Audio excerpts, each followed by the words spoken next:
ఏబీటీవీ ముందుగా హెడ్లైన్స్ చూద్దాం. నుండి ప్రత్యేక విమానంలో తిరుపతికి చేరిన చంద్రబాబు రేణిగుంట విమానాశ్రయానికి చేరుకున్న చంద్రబాబుకు ఘన స్వాగతం. ప్రజల నుంచి ఫిర్యాదులు స్వీకరించిన ముఖ్యమంత్రి.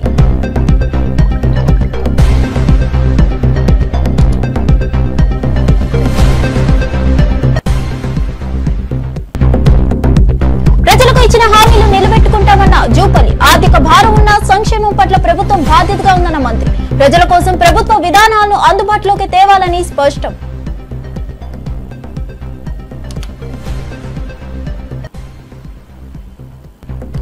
ఈటల ఇంట్లో బండి వ్యాఖ్యలపై సీరియస్ చర్చ. బండి సంజయ్ వ్యాఖ్యలపై ఈటల ఇంట్లో బీజేపీ భేటీ. పార్టీ భవిష్యత్ దిశగా కీలక నిర్ణయాలు తీసుకునే సూచనలు.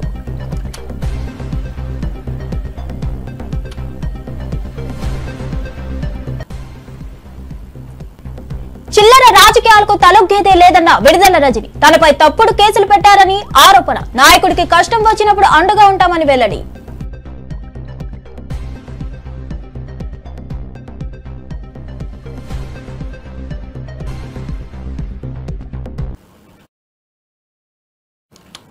ఇక వార్త వివరాల్లోకి వెళ్తే, తిరుపతి జిల్లా పర్యటన కోసం ముఖ్యమంత్రి నారా చంద్రబాబు నాయుడు విజయవాడ నుండి ప్రత్యేక విమానంలో రేణిగుంట అంతర్జాతీయ విమానాశ్రయానికి చేరుకున్నారు.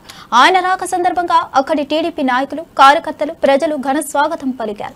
విమానాశ్రయ ప్రాంగణంలో ఆయన ప్రజల వద్ద నుండి పలు అర్జీలు స్వీకరించారు. ప్రజల సమస్యలు తెలుసుకుంటూ వారి పరిష్కారానికి తగు చర్యలు తీసుకోవాలని హామీ ఇచ్చారు. చంద్రబాబు పర్యటన స్థానిక ప్రజల్లో ఆసక్తిని కలిగించింది.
ఆర్థిక భారం ఉన్న ఇచ్చిన హామీలను నెరవేర్చడంలో ప్రభుత్వం తటస్థంగా ఉందని శ్రీ జూపల్లి కృష్ణారావు గారు పేర్కొన్నారు. పర్యాటక మరియు ఎక్సైజ్ శాఖ మంత్రి వర్యులుగా ఆయన తన అంకిత భావాన్ని ప్రదర్శించారు. ప్రభుత్వ విధానాలు ప్రజలకు అందుబాటులో ఉండేలా చర్యలు తీసుకుంటున్నామన్నారు. ప్రజలకు ఇచ్చిన హామీలను వ్యతిరేక ఆర్థిక పరిస్థితుల్లో కూడా నెరవేర్చడమే ప్రభుత్వ లక్ష్యమని చెప్పారు. వరంగల్లో కేసీఆర్ బీఆర్ఎస్ పార్టీ మీటింగ్ పెట్టి ఈ 1.5 సంవత్సరాల కాంగ్రెస్ పరిపాలన చూస్తూ ఉంటే దుఃఖం వస్తుందని మాట్లాడిండు. నేను ఈ వేదిక ద్వారా కేసీఆర్ను ప్రశ్నిస్తా ఉన్నా, ఎందుకు దుఃఖం వస్తుంది కేసీఆర్ గారు? ఆనాడు మీరు ముఖ్యమంత్రి పదవి చేపట్టినాడు ఈ రాష్ట్రాన్ని 64 సంవత్సరాల పాటు 22 మంది ముఖ్యమంత్రి పరిపాలించారు కాంగ్రెసు. అందులో ఎన్టీ రామారావు గారు, చంద్రబాబు నాయుడు గారు. అంటే 65 సంవత్సరాలు 22 మంది ముఖ్యమంత్రి పరిపాలన చేస్తే ఈ రాష్ట్రం పైన ఉన్న అప్పు 75,000 కోట్ల రూపాయలు. ఈ 75,000 కోట్ల రూపాయల అప్పుకు మీరెట్లయితే మహిళలు కానీ రైతులను బ్యాంకులు అప్పు తెచ్చుకుంటారో ప్రభుత్వం కూడా బ్యాంకుల ద్వారా, ప్రపంచ బ్యాంకు ద్వారా, రిజర్వ్ బ్యాంకు ద్వారా అప్పు తెచ్చుకుంటుంది. ఆనాడు తెచ్చుకున్న అప్పుకు కేవలం 10 పైసల వడ్డీ, అంటే రూపాయి కంటే తక్కువ మితి చొప్పున సంవత్సరానికి 6,800 కోట్ల రూపాయలు ఆనాటి ప్రభుత్వం వడ్డీ చెల్లిస్తూ ఉండే, కంతులు కడతా ఉంది. కానీ ఈనాడు రేవంత్ రెడ్డి గారు ముఖ్యమంత్రి అయిన తర్వాత ఈ 18 మాసాల కాలంలో కేసీఆర్ 10 సంవత్సరాల పాలనలో 75,000 కోట్ల అప్పు పోయి 8 లక్షల కోట్ల అప్పు అయింది. 8 లక్షల కోట్లు అంటే 10 అప్పు చేసినావు. సంవత్సరానికి 6,000 కోట్లు పోయి ఇలా నెలకు నెలకు 6,500 కోట్ల రూపాయల వడ్డీ కట్టాల్సి వస్తూ ఉంది ఈ ప్రభుత్వము.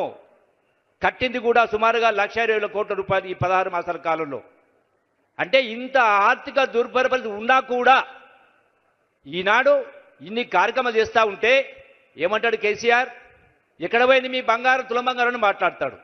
ఎక్కడ పోయింది 2,500 రూపాయల పెన్షన్ మాట్లాడతాడు. ఈ ప్రభుత్వం వచ్చి కేవలం 16 మాసాలు 17 మాసాలు అయింది. మరి ఆలస్యం కావడానికి కారణం ఎవరు? కేసీఆర్ కాదా? బీఆర్ఎస్ పార్టీ కాదా? బీఆర్ఎస్ పార్టీ నాయకులు కాదా?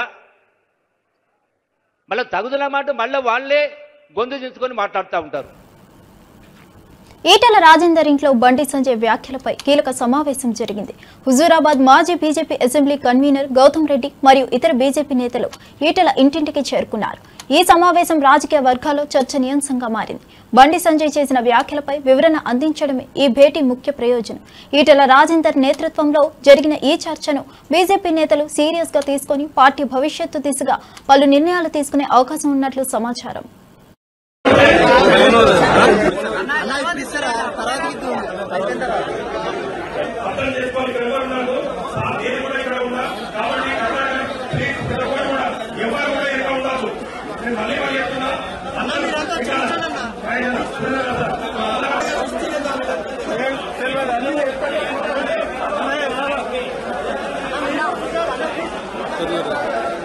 అన్న 11కి వచ్చి అందరికీ తిరుగుతుంటాను.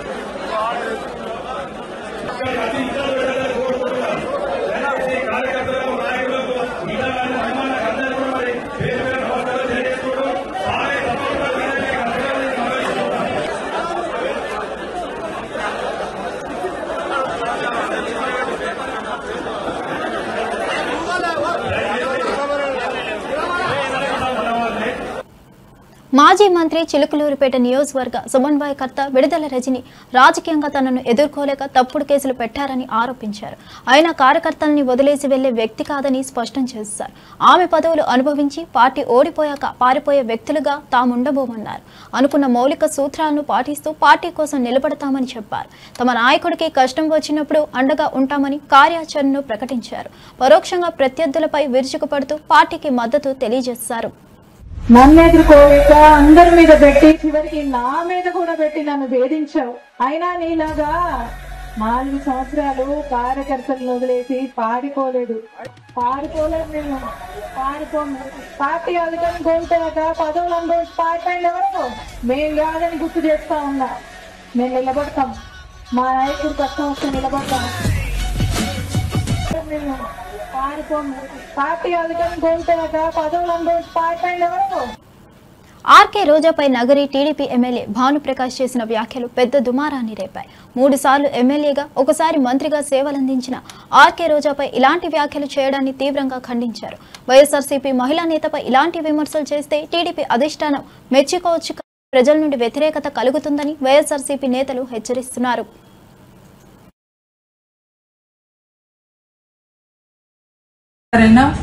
భానుప్రకాష్ గారు రోజా గారి మీద చేసిన వ్యాఖ్యలు సభ్య సమాజాన్ని తలదించుకునే విధంగా ఉంది. సంస్కృతి సంప్రదాయాల్ని భ్రష్టు పట్టించే విధంగా ఒక మహిళ మీద ఇట్లాంటి వ్యాఖ్యలు చేయడం నిజంగా బాధాకరం. మహిళలను దేవతలుగా పూజించే మన భారతదేశంలోని ఒక మహిళని ఉన్నత స్థాయిలో ఉన్న మీరు ఒక ప్రజాప్రతినిధిగా ఇట్లాంటి వ్యాఖ్యలు చేయడాన్ని నేను తీవ్రంగా ఖండిస్తున్నాను. ఆర్కే రోజా గారు 100కి పైగా సినిమాలు చేసి ఎన్నో అవార్డులను తెచ్చుకొని ఆంధ్రప్రదేశ్లోనే కాక మిగతా రాష్ట్రాలలో కూడా అభిమానులను సంపాదించి ప్రజలకు సేవ చేయాలని రాజకీయాల్లోకి వచ్చి 3 సార్లు ఎమ్మెల్యేగా మంత్రిగా ఎన్నో మంచి పనులు చేసి ప్రజలను ఆదరణ గెలుచుకున్న వ్యక్తిగా ఈరోజు ఉన్నారు. అట్లాంటి వ్యక్తి మీద మీరు ఇలాంటి వ్యాఖ్యలను చేయడం నేను తీవ్రంగా ఖండిస్తున్నాను. ఇట్లాంటి వ్యాఖ్యలు చేస్తే, ఇలా అవమానిస్తే మీ అధిష్టానం మిమ్మల్ని మెచ్చుకుంటుంది అనుకుంటున్నారేమో, కానీ మిమ్మల్ని ఓటేసి గెలిపించిన ప్రజలు చీకొట్టే పరిస్థితి ఉందని మీరు గమనించలేకపోతున్నారు.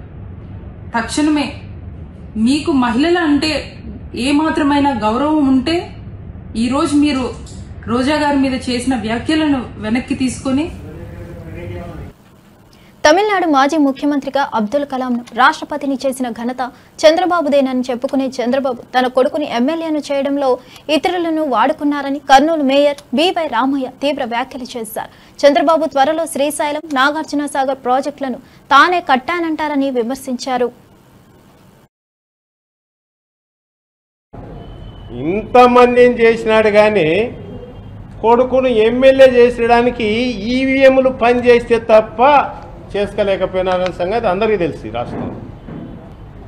కాబట్టి ఇప్పుడు ఈయన ఈ ప్రాజెక్టులన్నీ నేనే తయారు చేసినని చెప్పుకోవడంలో పెద్ద ఆశ్చర్యం లేదు. నెక్స్ట్ విజిట్లో ఇంకొక పదం కూడా వింటారు మీరు. శ్రీశైలం నేనే కట్టినాను, నాగార్జున సాగర్ నేనే నిర్మించినానని చెప్పినా ఆశ్చర్యపోనక్కర్లే, చెప్తాడు కూడా. ఎందుకంటే వినేవాళ్ళు ఉంటే ఏమైనా చెప్తాడు. వాళ్ళకు సంబంధించిన నాయకులు ఎవరైనా సరే, ఎవరినైనా తీసుకోండి, జగన్ సారు నామస్మరణ లేకుండా ఎవరైనా మాట్లాడతారా? 16 సంవత్సరాలు ముఖ్యమంత్రిగా చేసినటువంటి వ్యక్తి ప్రభుత్వం వచ్చి 14 నెలలు అవుతుంది. వాళ్ళ డిబేటులు చూసుకొని, వాళ్ళ స్పీచ్లు చూసుకోండి, వాళ్ళకు సంబంధించిన ఎల్లో మీడియాలో చూసుకోండి. జగన్ నామస్మరణ లేకుండా ఉండనే ఉండదు. 14 నెలలు గతంలో చేసినటువంటిది నేను ఇది చేసినాను అంటే, నేను ఇది చేసినా అంటే ఏం చెప్పుకుంటాడంటే, ఇదిగో హంద్రీనివా నేనే నిర్మించినాను, లేదంటే హైదరాబాదు సిటీని నేనే నిర్మించినాను, ఇవి చెప్తాడు తప్ప వాస్తవంలో ఆయన చేసింది ఏమన్నా ఉంది అంటే ఏమీ లేదు. అబద్ధాలు, వెన్నుపోట్లు,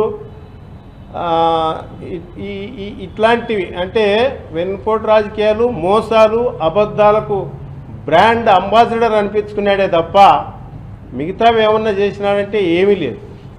ఆ రోజుల్లో ఇందిరాగాంధీ గారు అనగానే బ్యాంకులు నేషనలైజేషన్, గరీబ్ హఠావో, ఖానా, మకావ్ ఇవి గుర్తుకొస్తాయి ఇందిరాగాంధీ అనగానే.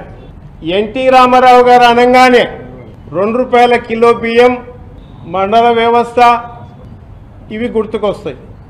రాజశేఖర రెడ్డి గారు అనగానే ఆరోగ్యశ్రీ, జలయజ్ఞం, ఫీజు రియంబర్స్మెంట్ ఇవన్నీ గుర్తుకొస్తాయి. ఇవాళ జగన్మోహన్ రెడ్డి గారు అనగానే నవరత్నాలు, అమ్మఒడి, ఆసరా, చేయూత, ఇప్పటికీ ప్రజల్లో అవే చెప్పుకుంటున్నాం, అవే వస్తున్నాయి. నిన్ను ఇంతకాలం చేసినటువంటి చంద్రబాబు నాయుడు గురించి చెప్పుకోవడానికి ఏమన్నా ఉందా? ఒక ప్రాజెక్టు లేదు, ఒక సంక్షేమ కార్యక్రమం లేదు. ఇది చంద్రబాబు నాయుడు బ్రాండ్ అబ్బాయి చేసినాడని చెప్పుకునేటువంటి ఏమైనా ఉందా? ఏమీ ఉండదు. ఇటు అబద్ధాలు తప్ప పోయి, లేదంటే ఎవరైనా మాట్లాడితే ఈసారి పరిపాలన ఇంకా ఎంత దిగజారిపోయి ఎంత రాక్షసత్వంగా నడుస్తుందంటే. డేపల్లిలోని వైఎస్ఆర్సీపీ కేంద్ర కార్యాలయంలో మాజీ MLA Malladi Vishnu press meet నిర్వహించారు. ఈ సందర్భంగా ఆయన పార్టీ కార్యాచరణ, భవిష్యత్ ప్రణాళికలపై ప్రసంగించారు. ఆయన ప్రసంగం పార్టీ కార్యకర్తలతో ఉత్సాహాన్ని పెంచుతూ పార్టీ కీలక వ్యూహాలను వివరిస్తూ ఆకర్షణీయంగా సాగింది. మల్లాది విష్ణు చేసిన వ్యాఖ్యలు చర్చనీయాంశమవడంతో పాటు ఇతర పార్టీలను సవాల్ చేశారు. పార్టీని మరింత బలపరిచే దిశలో ఆయన చేసిన పలు సూచనలు కార్యాచరణలో పెట్టాలని సూచించారు. వైఎస్ఆర్ పార్టీలో ఎంపీలుగా పనిచేసినటువంటి, ఎమ్మెల్యేలుగా పనిచేసినటువంటి కీలకమైనటువంటి అధికారుల మీద కేసులు నమోదు చేసి కక్ష తీర్చుకునేటటువంటి ప్రయత్నం చేస్తోంది అని చెప్పని ఆంధ్రప్రదేశ్ ప్రజలకి మీ ద్వారా తెలియజేస్తాను. ఎక్కడైనా సరే వేల కోట్ల రూపాయలు స్కామ్ జరిగిందని చెప్తా ఉన్నారు. 50,000 దగ్గర నుంచి ఆఖరికి 2,000 కోట్ల చిల్లర దాకా రకరకాల కథనాలు వచ్చినాయి. ఎక్కడైనా మీరు డబ్బు సీజ్ చేయడం జరిగిందా అని చెప్పి సూటిగా ప్రశ్నిస్తా ఉన్నాం. ఇప్పటి వరకు ఒక్క ఆధారమైనా దొరికిందని నిన్నగాక మొన్న కోర్టులో సంబంధిత న్యాయమూర్తి గారు ప్రశ్నించారు. మీ దగ్గర ఆధారాలు ఏమైనా ఉన్నాయా, సాక్ష్యాలు ఏమైనా ఉన్నాయని అంటే ఈ సిట్ నోరు వెళ్ళబెట్టింది. మా దగ్గర లేవు, మేము తర్వాత సబ్మిట్ చేస్తామని. అంటే ఆగమేఘాల మీద ఆంధ్రప్రదేశ్ ప్రజలకి వైఎస్ఆర్ కాంగ్రెస్ పార్టీ ఈ రకంగా చేస్తోందని ఒక కక్ష సాధింపు ధోరణితో ప్రభుత్వం వ్యవహరిస్తుంది అని చెప్పని కూడా మనం చెప్పొచ్చు. బెదిరించి భయపెట్టి ఎమ్మెల్యేల దగ్గర, ఎంపీల దగ్గర, లేకపోతే ఈ రకరకాల కీలకమైన వ్యక్తుల దగ్గర లేకపోతే ఎవరైతే కార్పొరేషన్లో ఇక రకరకాలైనటువంటి స్థానాల్లో ఉన్నటువంటి వారిని కొట్టి బెదిరించి భయపెట్టి కేసులు నమోదు చేసినటువంటి పరిస్థితి మనకి స్పష్టంగా కనబడుతోంది. ఇదంతా కూడా ఒక ప్లాన్ ప్రకారం, మాస్టర్ మైండ్ ప్రకారం ప్రభుత్వం వచ్చినంటనే ఏదో కుంభకోణం జరిగిపోయింది గత ప్రభుత్వంలో అని బురద వేయడానికి, కక్ష తీర్చుకోవడానికి, రెడ్ బుక్ రాజ్యాంగాన్ని అమలు చేయడానికి ఒక మాస్టర్ మైండ్ లాగా ఇది పనిచేసి వైఎస్ఆర్ కాంగ్రెస్ పార్టీ నాయకుల మీద ఈ కేసులు పెట్టడం జరుగుతుందని చెప్పండి. ఇది జనరల్గా ఈరోజు మనం చూస్తే చంద్రబాబు నాయుడు గారి ప్రభుత్వం, చంద్రబాబు నాయుడు గారి బ్యాక్గ్రౌండ్ కానీ, ఆయన యొక్క ఇది కానీ చూస్తే ఈ కక్ష కానీ, కుట్రలు కానీ, కుతంత్రాలు కానీ ఇవన్నీ కూడా ముందు నుంచి కూడా ఇతర రాజకీయ పార్టీల మీద, ఆఖరికి తెలుగుదేశం స్థాపించినటువంటి ఎన్టీ రామారావు గారి మీద కూడా కుట్రలు కుతంత్రాలతో ఏ రకంగా గతంలో చేసామో మనం చూసాం. ఇది ఈ ప్రభుత్వానికి, ఈ ప్రభుత్వంలో ఉన్నటువంటి పెద్దలకి ఇది మామూలైనటువంటి విషయమే. వైఎస్ఆర్ కాంగ్రెస్ పార్టీని అణగదొక్కాలని చెప్పని, వైఎస్ఆర్ కాంగ్రెస్ పార్టీని లేకుండా చేయాలని, ప్రజల పక్షాన్ని నిలబడకుండా చేయాలనేదే ఈ కుట్రకోణం, కక్ష అని చెప్పని. అన్నిటికంటే ముఖ్యమైనటువంటి విషయం ఏంటంటే ఈరోజు ముఖ్యమంత్రి గారు చంద్రబాబు నాయుడు గారు కానీ, వాళ్ళ అనుచరులు కానీ, వాళ్ళ సంబంధించినటువంటి వాళ్ళు 14-19 మధ్యలో వాళ్ళ మీద నమోదైనటువంటి కేసులు 7 కేసులు ఉన్నాయి. మద్యం కుంభకోణానికి సంబంధించిన కేసు కూడా ఉంది వాళ్ళ మీద. ఈ కేసులన్నింటినీ అధికారంలోకి వచ్చిన తర్వాత నిర్వీర్యం చేసుకునేటటువంటి ప్రయత్నం చేస్తున్నారు. వాళ్ళు దాని నుంచి తప్పించుకునేటటువంటి ప్రయత్నం చేస్తారు. ఏకంగా 2014-19 మధ్యలో అయితే లిక్కర్ కుంభకోణం జరిగి కూడా నమోదై ఉంది. ఇది వాస్తవం కాదా? ఆంధ్రప్రదేశ్ ప్రజలకు తెలియదా ఏం జరిగిందో? ఇలాంటి సందర్భంలో మళ్ళీ వైఎస్ఆర్ కాంగ్రెస్ పార్టీ మీద లిక్కర్ కుంభకోణం అని చెప్పని తీసుకొచ్చి ఈరోజు చూసాం మనం. ఇప్పుడే నేను అక్కడి నుంచి వస్తా ఉన్నాను. విజయవాడ పోలీస్ సిట్ ఆఫీస్ దగ్గర పోలీసులు ఎంతమందిని అధికార దుర్వినియోగం జరుగుతుందో. ఈరోజు వాలంటీర్గా సిట్ దగ్గరికి వెళ్ళాలి అని చెప్పని మిథున్ రెడ్డి గారు అనుకుంటే చుట్టూ ఒక యుద్ధ వాతావరణంలో ఎయిర్పోర్ట్ నుంచి వస్తుంటే అందరినీ కూడా రావర్పాడు రింగ్ దగ్గర ఆపేయటం, వచ్చినటువంటి వ్యక్తుల్ని కలవనీయకుండా పోలీసులు బారికేళ్లు పెట్టడం, 100 మంది పోలీసుల్ని తీసుకొచ్చి భయభ్రాంతులకు గురి చేసి ఒక యుద్ధ వాతావరణాన్ని ఆ ప్రాంతంలో విద్యా వైద్యంలో మార్పులు అవసరమని 10 ఏళ్లు భ్రమలు కల్పించారని శ్రీ వాకిటి శ్రీహరి గారు అన్నారు. పశు సంవర్ధక, పాడి పారిశ్రామికాభివృద్ధి, క్రీడలు, యువజన సర్వీసులు మంత్రివర్యులు అయిన ఆయన మెరుగైన విద్య వైద్యానికి సర్కార్ చేస్తున్న కృషిని వివరించారు. సర్కార్ విద్య వైద్య రంగాలను అభివృద్ధి చేయడానికి ప్రత్యేక విధానాలను రూపొందించిందని చెప్పారు. నియామకాలని మనకు భూతద్దం చూపించి 10 సంవత్సరాలు అధికారంలో ఉండి ఏ ఒక్క పనిని కూడా, ఏ ఒక్క ప్రాజెక్టు కూడా, ఏ ఒక్క కొత్త ఆలోచన బీదల పట్ల చేయకుండా వాళ్ళ నాడిని గ్రహించి అధికారం ఎట్లా రావాలని ప్రయత్నం ఆనాడు చేస్తే, ఈనాడు ఏ కార్యక్రమం తీసుకున్నా కూడా పేదోడి వద్దకు చేరాలి అని చెప్పే ఆలోచనతో మన అధినాయకుడు రాహుల్ గాంధీ గారి ఆలోచన ఓ గొప్ప ఆలోచన. ఏం ఆలోచన? ఇంకా ఈ దేశంలో వెనుకబడ్డ జాతులలో పార్లమెంట్ కానీ, అసెంబ్లీ కడప దొక్కని వెనుకబడ్డ జాతులు ఎన్నో ఉన్నాయి. వాళ్ళు ఎంతమందో లెక్కించి వాళ్ళకు కూడా లెక్క ప్రకారంగా విద్యా ఉద్యోగాల్లో, రాజకీయాలలో అవకాశం కల్పించాలనేటువంటి इस देश में जिनकी जितनी आबादी है उनको उतना हिस्सेदारी मिलना चाहिए. అంటే ఈ దేశంలో మీరెంత ఉన్నారో లెక్క కట్టి మీకు అన్నింటిలో అధికారం ఇవ్వాలనేటువంటి రాహుల్ గాంధీ గారి ఆలోచన ఈ తెలంగాణ రాష్ట్రంలో. మాజీ మంత్రి రోజాపై ప్రస్తుత నగరి ఎమ్మెల్యే గాలి భానుప్రకాష్ చేసిన వ్యాఖ్యలను తీవ్రంగా ఖండిస్తున్నామని సరితారెడ్డి వెల్లడించారు. ఆమె ఒకటే డిమాండ్ చేస్తున్నారు. గాలి భానుప్రకాష్ తక్షణమే రోజాకి క్షమాపణ చెప్పాలని. ఈ వ్యాఖ్యలు నగరిలో రాజకీయ వాతావరణాన్ని మరింత ఉత్కంఠభరితంగా మార్చాయి. మాజీ ఏఎంసీ చైర్మన్ గా సరితారెడ్డి చేసిన ఈ ప్రకటన రాజకీయ వర్గాల్లో సంచలనంగా మారాయి. వ్యాఖ్యలు నేను తీవ్రంగా ఖండిస్తున్నాను. ఆయన మాట్లాడిన మాటలు వ్యాంపుకి ఎక్కువ, హీరోయిన్ కి తక్కువ, 2000 ఇస్తే ఏ పనైనా చేస్తుంది అనే మాటలు మాట్లాడాడు. నేను ఒకటే అంటే, మీకు మహిళలంటే అంత చిన్న చూపుగా ఉందా?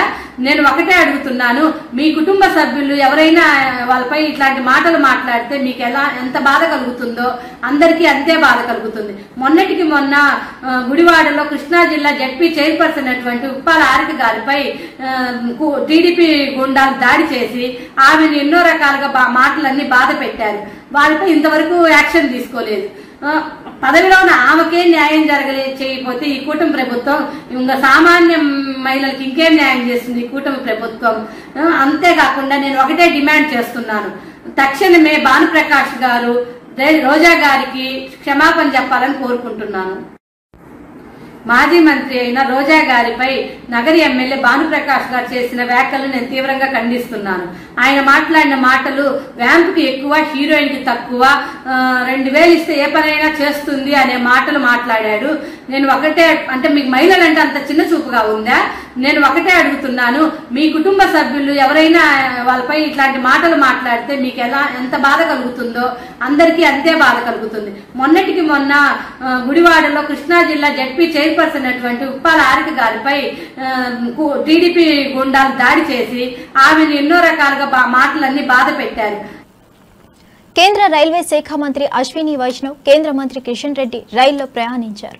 కందిలో జరిగిన ఐఐటీహెచ్ స్నాతకోత్సవానికి హాజరైన ఈ ప్రముఖులు శంకర్పల్లి రైల్వే స్టేషన్లో రైలెక్కి హైదరాబాద్ నగరానికి బయలుదేరారు. వారి వెంట బీజేపీ తెలంగాణ అధ్యక్షుడు రామచంద్రరావు, చేవెళ్ల ఎంపీ విశ్వేశ్వర్ రెడ్డి, ఎమ్మెల్యే పైడి రాకేష్ రెడ్డి కూడా ఉన్నారు. ఈ ప్రయాణం రాజకీయ వర్గాల్లో చర్చనీయాంశంగా మారింది. ప్రముఖులు రైలు ప్రయాణం ప్రత్యేక ఆకర్షణగా నిలిచింది.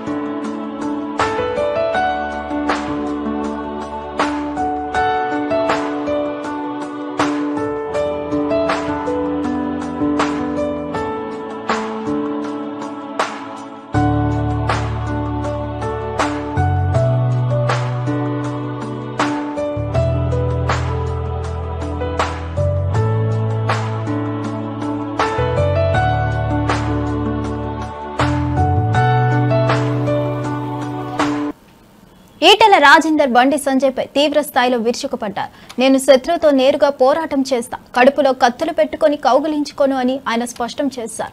ఈటెల రాజేందర్ చేసిన ఈ వ్యాఖ్యలు రాజకీయ వర్గాల్లో సంచలనంగా మారాయి. బండి సంజయ్పై ఆయన ఆగ్రహం వ్యక్తం చేస్తూ తమ వైఖరి స్పష్టంగా తెలియజేశారు.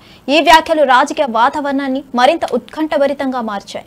ఈటెల రాజేందర్ ప్రతిష్టంభనతో తన ప్రత్యర్థులపై తీవ్ర విమర్శలు చేశారు. ఇచ్చే అడ్డ ఇలా శామిల్పేట అడ్డ, దాన్ని పట్టుకొని వాడు సైకోనా, శాడిస్టా, వాడు మనిషా, పశువా, వాడు ఏ పార్టీలో ఉన్నాడు, వాడు ఎవరి అండతో ఆ ధైర్యం చేస్తున్నాడు, వాడిని నేర్చుకోవాలి. కానీ బీ కేర్ఫుల్ కొడుక, బీ కేర్ఫుల్. మేము శత్రువుతో కొట్లాడతాం, కానీ కడుపుల కత్తులు పెట్టుకొని కావలించుకునే సంస్కృతి మా రక్తం లేదు కొడుక, నా రక్తం లేదు.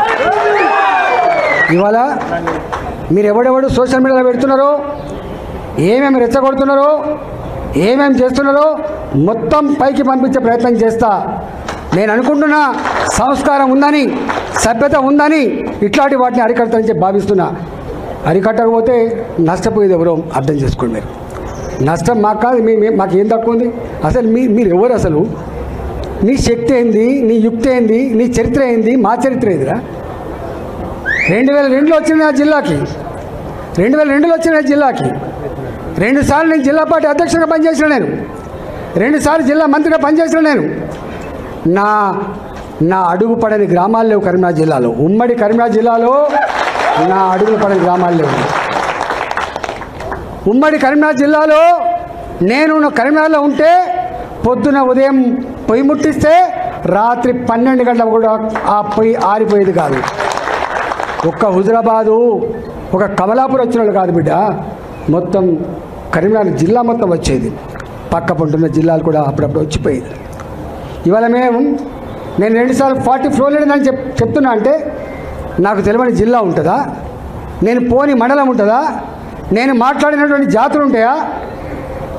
మీకు మా చరిత్ర తక్కువ తెలుసుకోడు కానీ మీ చరిత్ర మీకు తక్కువ తెలుసు. నేను రేపటి గెలుపుకు సంకేతం ఇచ్చే అడ్డ తాడిపత్రిలో డంపింగ్ యార్డ్ కోసం ఇచ్చిన 10 కోట్ల నిధుల వాడకంపై జేసీ ప్రభాకర్ రెడ్డి తీవ్ర విమర్శలు చేశారు. అనంత వెంకటరామిరెడ్డిపై తీవ్ర విమర్శలు చేస్తూ తాడిపత్రి నా జాగిరి కాదు కానీ దాన్ని జాగ్రత్తగా చూసుకుంటానని చెప్పారు. తాడిపత్రిని చెత్తమయం చేయవద్దని, అనంతపురంలో 24 కోట్లు ఎక్కడికి వెళ్లాయో చెప్పాలని డిమాండ్ చేశారు. ఇది వరకు ఇచ్చిన నిధుల వాడకం సంబంధించి వివరణ ఇవ్వాలంటూ వైసీపీ నాయకులను ప్రశ్నించారు. బాగా పార్టీలో బాగా మాటల్లో గీటలు అన్నీ ఉన్నాయి, అవి కూడా ఫోటోలు తీసినారు.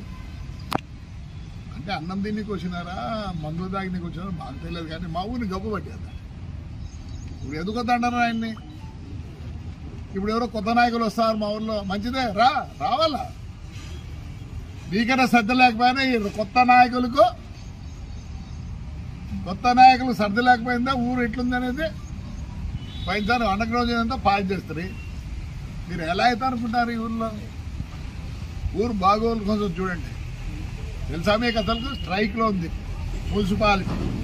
పొద్దునే మా కౌన్సిల్లో మేము ప్రతి వార్డులో పోయి మేము ఎత్తుతున్నాం. ఇప్పటికే కప్పు కొడుతుంది. నేను కనుక ఈ పొద్దు చేపికపోతే రేపటికి కుల్లిపోయి కాదు పక్కన ఏమన్నా అయిండు. శ్రద్ధ పెట్టండి. స్పీచ్ కాదు ఇవ్వాల్సింది. అమలుకి వస్తారు, మేము కూడా తిడుతుంటాం, మీరు తిడుతుంటారు. ఇప్పుడు పార్టీలో ఉన్నప్పుడు ఎప్పుడు కానీ మా యొక్క చెడ్డే చెప్తారు. మేమే వద్దనిలే, మీరు ఏం మాట్లాడినా మేము వద్దనిలే. ఇంకా మావాడు ఉన్నాడు, నాకు తెలిసి మీకు కూడా తెలియదు, అమ్మాయిని పంపిస్తాడని. ఎట్లుందంటే అర్జునుడు భీష్ముడిని సెకండ్ని పెట్టుకున్నారు. మీరు ముందర సెకండ్ పెట్టి మీటింగా మేమేం అనలేదే, హాయిగా వచ్చిపోండి, బాగా చేసుకోండి మీటింగ్లు ఇవన్నీ. మిథున్ రెడ్డి అరెస్ట్ను పరిశీలిస్తే ఆయనపై అక్రమ కేసు వెనుక పెద్ద కుట్ర దాగి ఉందని భూమన కరుణాకర్ రెడ్డి ఆరోపించారు. చంద్రబాబు, లోకేష్ కక్ష సాధింపు రాజకీయాలు రాష్ట్రంలో అరాచక పరిస్థితులకు దారితీశాయని అన్నారు. ఈ ఘటన రాష్ట్ర రాజకీయాల్లో చర్చనీయాంశంగా మారింది. ప్రభుత్వంపై తీవ్ర విమర్శలు చేసిన భూమన ఈ కేసు వెనుక ఉన్న నిజాలు బయటపెట్టాలని డిమాండ్ చేశారు.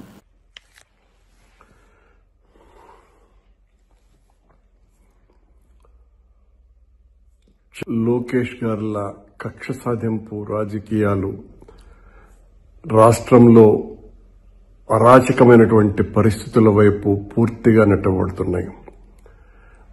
ఈ రోజున రాజంపేట పార్లమెంటు సభ్యుడు, వైఎస్ఆర్ కాంగ్రెస్ పార్టీలో అత్యంత కీలకమైనటువంటి నేత, జగన్మోహన్ రెడ్డి గారికి ఎంతో ఆప్తుడు అయిన